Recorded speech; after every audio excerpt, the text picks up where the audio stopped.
Okay, guys, hi. I am going to make this quick recording, and I can't stand that you can see my reflection in my glasses. I'm making this quick recording. I know what Liz asked about some of our follow-up system or tracking system or whatnot, and I figured some of you other people out there might be having the same question. So I'm going to make this a really quick video, but if you have any follow-up questions, definitely comment below once I post this video, because I'm sure if you have a question, somebody else probably has the exact same one. So I'm going to try to keep this as simple as possible. It's one of those things that, like, once you do it and you kind of own it, it kind of makes sense to you. So I hope that the way I explain it comes across as the way that it makes sense to me and doesn't confuse you more. But I think it's pretty self-explanatory. So let me share my screen.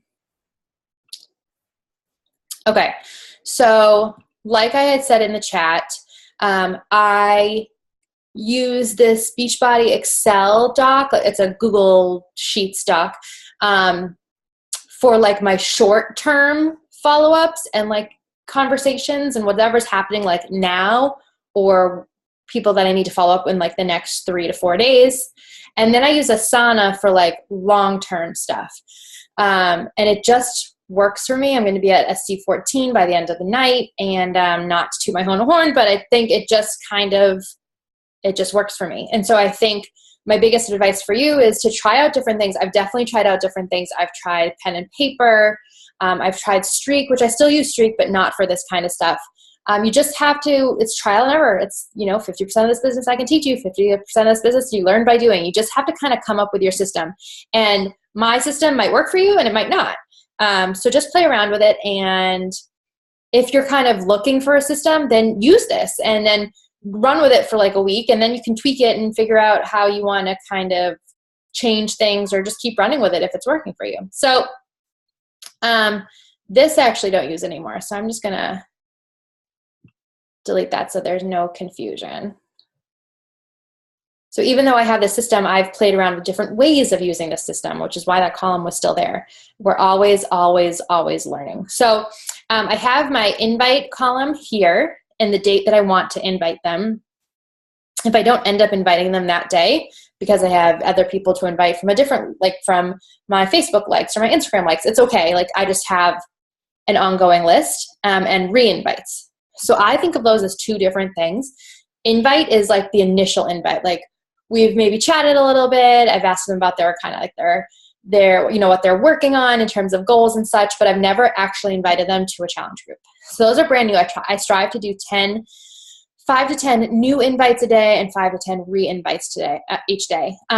Whereas the re-invites are like, I invited them in November or like last July and they said no, but they're following my stories and they're liking my posts. So it's like, I'm going to re-invite them.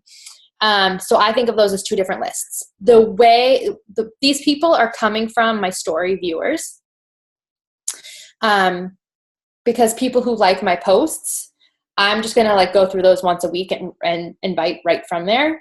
But whereas story viewers, I personally, because I do have a lot of followers, I have quite a few people who are watching my stories. So like once or twice a week, I'll go through a list, and now it's a little bit different because they're not showing you the archived lists. So basically I'm just trying to, once or twice a week, I go to one of my current stories that, within the last 24 hours that has the most number of viewers, and I go through the list before it expires. And I create this list of people who I've never invited before and who I've invited before, but it's time for a new invite. Because if they're watching your stuff, guys, if they're liking your post and they're watching your stories, that is free reign, in my opinion, to invite them. Don't be shy. Like, they're asking to be invited. So I make this list because then I don't have to go through that giant list of story viewers like every day. Whereas like on Sundays while I'm watching some stupid TV show and I'm kind of like half into my business, half out, waiting for the week to start, this is something easy that I can do that's going to save me time later. And so when I'm like, oh shit, I need 10 invites today, I can just go to this list. So I hope that makes sense. That's why I do my story. I make a list of my story people versus like the post likes. I'm just going to invite straight from that list. Like, there's no point in bringing them over to this list and then taking them off the list. So then I have a column of people like I'm currently chatting, like where like I've asked them, invited them to a challenge group and they want more information. So like we're going back and forth.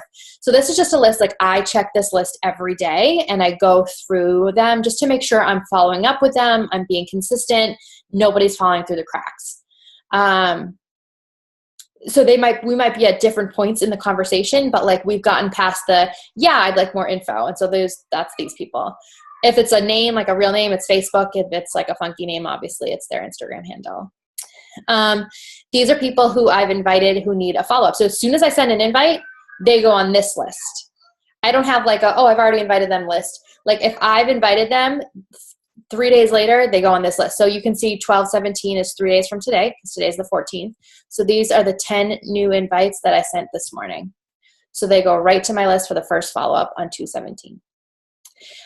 Once I send this first follow-up, 3 days later, they move on over. Like I literally, so like tomorrow, I'm going to message her. I have them in my snippets in Instagram. So they're really easy to pop up. I'm literally going to send the first follow-up and then I'm going to cut her and I'm going to paste her right over.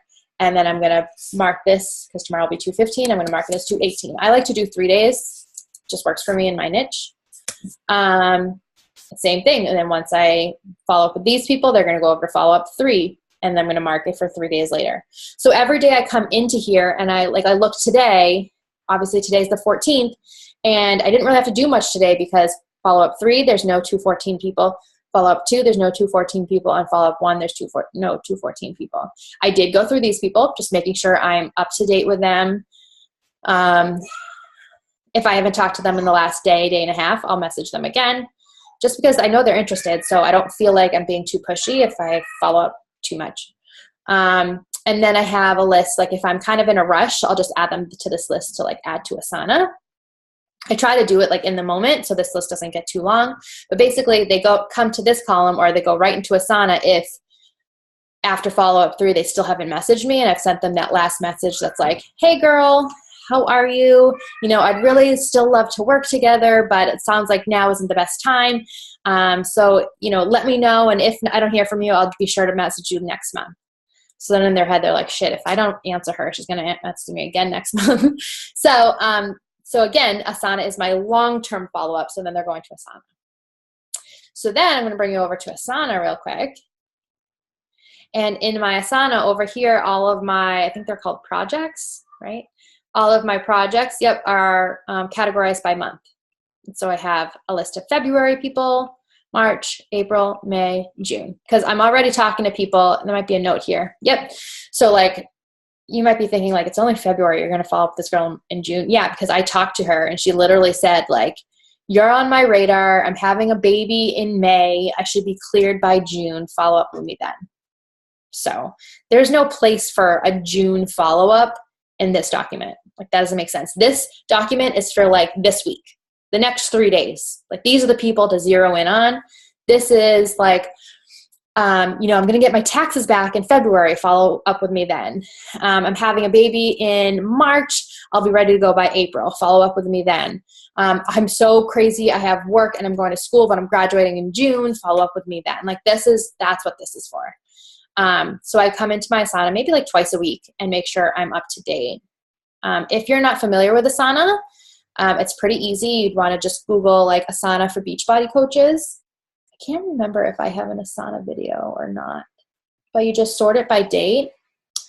And so you can see I'm up to date with my Asana. So these people I'm going to be checking in with tomorrow and I'm going to be re-inviting them. So this is my re-invites. Re-invites meaning I've invited them before and they said no, or they totally ghosted me, or they just didn't answer at all. And so I'm following up and inviting them again.